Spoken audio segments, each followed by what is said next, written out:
going to Suratani from Bangkok. It's pretty easy to get down here. Basically, you just take a flight from Bangkok that's about $30 to $50. Sometimes it's really cheap.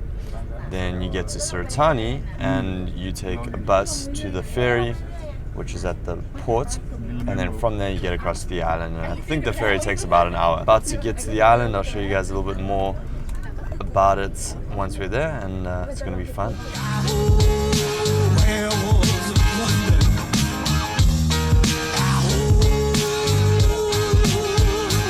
On the way to 4 people all. the islands, it starts raining. Oh, to in Lompaya.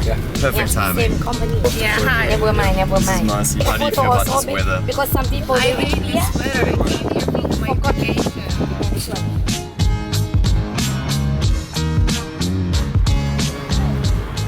Alright, this is awesome. Made it to the ferry and the weather cleared up and it's beautiful out here. I'm so pumped right now. Just about to get onto the ferry, which you can see behind me. And actually, this is a speed ferry.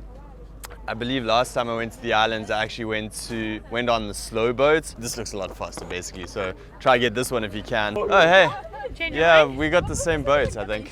Okay. Yeah. Don't know how that works, 2 but stops, huh? how was your ride? Great. I saw the rain and I was like getting all sad. Right. And now it's cleared up again. I knew it wasn't going to be long.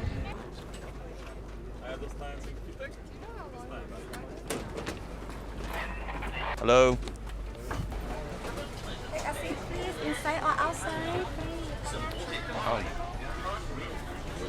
Wow, it's packed in here. Is there someone sitting here? No, good. Thanks.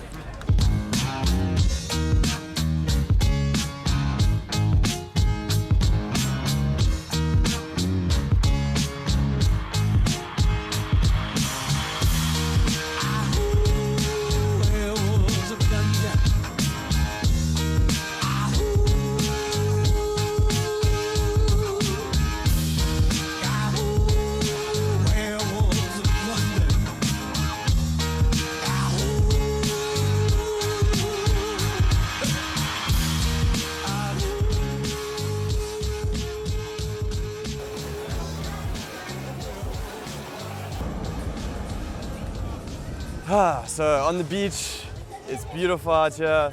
I love this beach. Wearing my Chang shirt, and there's actually a funny story behind this. A friend of mine gave this to me about 4 or 5 years ago when I was back in South Africa. After which I came out to Asia, now been here for nearly 3 years. And funnily enough, after she went to Thailand, bought this shirt for me, went back to South Africa, you know, she did a bunch of things, but now she's out teaching English in Vietnam. So she came out and it was really cool because I was living there and got to see her again. And I just thought it was funny because it's like kind of came full circle. So I thought I'd tell you a bit about my journey to get to where I am right here, sitting in this chair on the beach in Thailand. And it's been an interesting story over the last few years. Basically, I was out in South Africa, not sure what I wanted to do with my life. Knew I wanted to do something adventurous, fun, exciting. And I stumbled across this opportunity to teach English abroad. A friend of mine was also going out to Thailand here to teach English. She came out and did a 6-month contract. I know she loved it, but I hadn't even considered the idea. And she was flying out, this was maybe over 3 years ago, almost 4 years ago. And she was about to come out here, and I actually phoned her when she was about to leave to say goodbye. And you know, then I started thinking a little bit about it, like, what is this whole teaching English abroad thing? Like, could that be something that I would enjoy? And actually, I didn't even have that thought just yet, but it kind of started brewing at that point.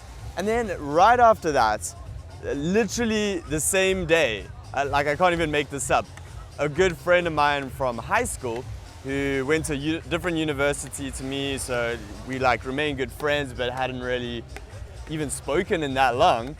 He sends me a message and says, hey man, do you want to go teach English in South Korea? Now at this point, I didn't know anything about South Korea. Like I said, I hardly knew anything about teaching abroad.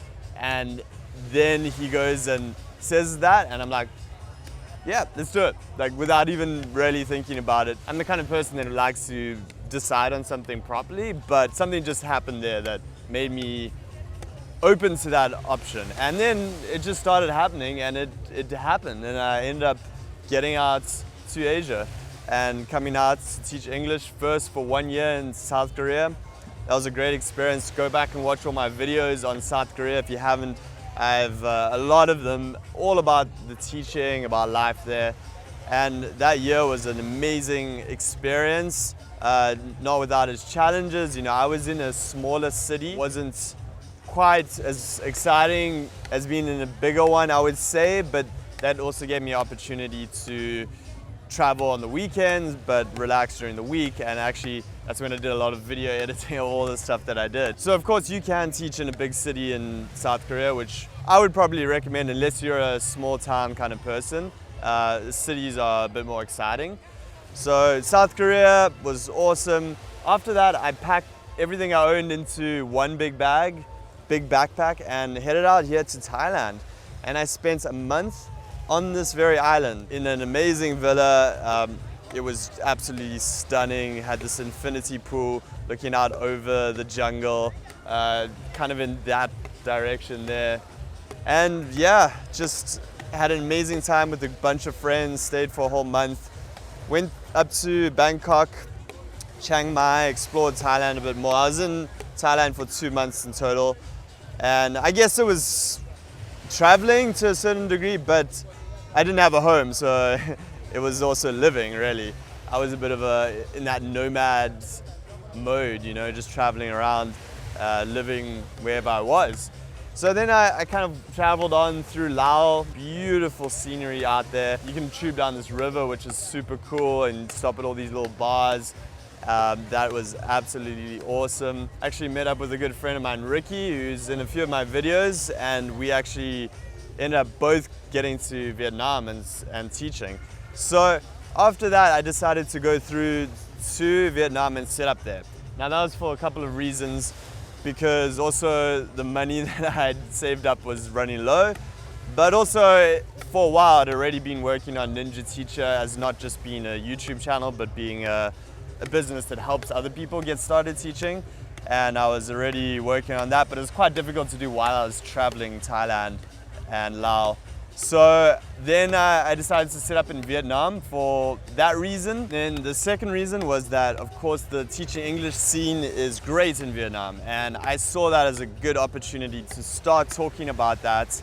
And as you've seen for the last year and a half on my YouTube channel, I've been talking about teaching in Vietnam, and I knew that by tapping into that market and showing people more about it, that people would become interested in it, because there's a massive demand in Vietnam, as well as low living costs, high salaries, and it's just awesome. Just watch my videos, you know, I love Vietnam, it's great.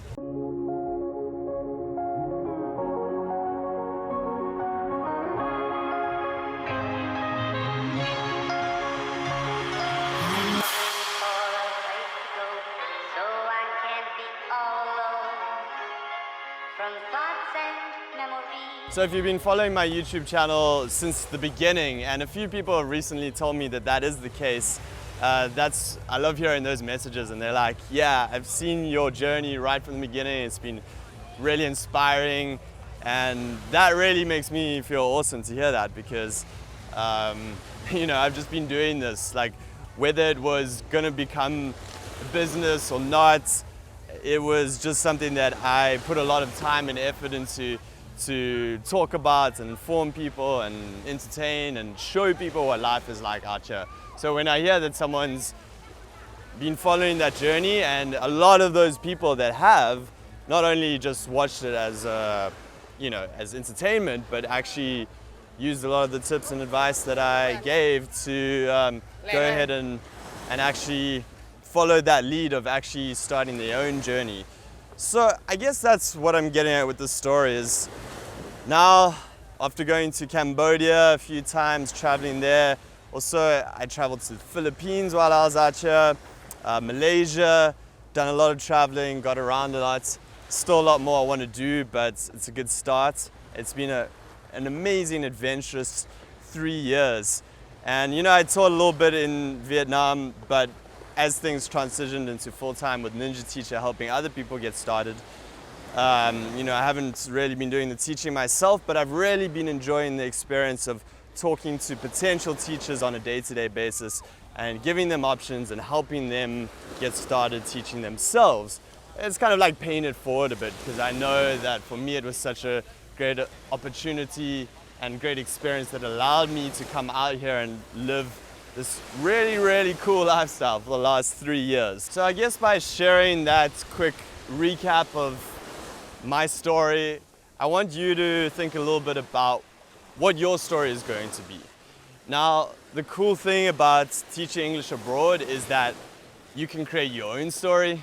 You can do it the way you want to do it. Like I went to South Korea, then to Thailand, then to Vietnam, and then like I'm back in Thailand and went to Cambodia. You can do what you want, right? So you could even start out teaching English in Thailand, which I haven't taught in Thailand myself, but I do have friends that have taught here and absolutely loved it.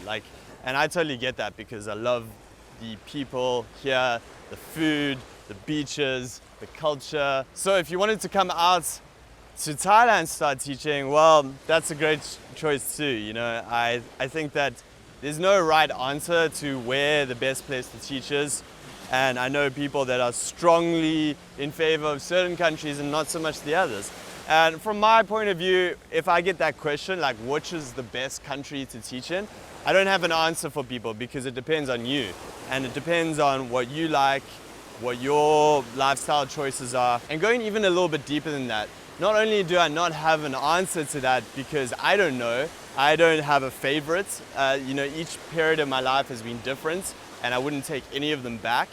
So not only is there no right answer, but I actually think it would be doing a disservice to you by telling you what the best country is, because that's something that you really have to decide for yourself. So that's what I'd like to hear from you about, is what is your journey going to look like? And how has it been so far? I mean, a lot of people that have got in contact with us at Ninja Teacher have actually done a bunch of teaching in other countries, and they're like, yeah, Vietnam's my next step, or Thailand's where I want to go. And that's totally cool. But maybe you're still at home and you haven't come out to start teaching English abroad. Well, I'd like to hear from you. What do you see yourself doing? And maybe it's 1 year here, 2 years there. Maybe you just want to come out and check it out and then go home again. That's fine. Maybe you want to start teaching and then transition into some kind of online business like I have. Or, you know, there's a lot of digital nomads. So a lot of people start teaching and then transition into something that maybe they're more passionate about, or that is an opportunity that they stumbled across while out here. And then some people are going to be career teachers and career ESL teachers teaching English. A lot of people do start doing it and they love it, and then they keep doing better certifications, getting better jobs. All right, so leave a comment below. Let me know. I want to hear from you what your journey is going to be or has been, either one of those. So that when the music plays, I don't go back to the days when love was you and me.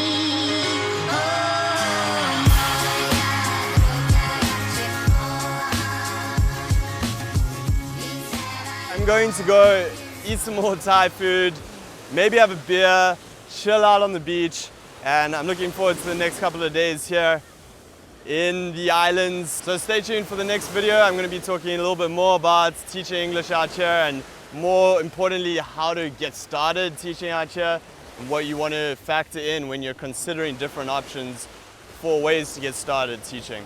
So that's coming up in the next video.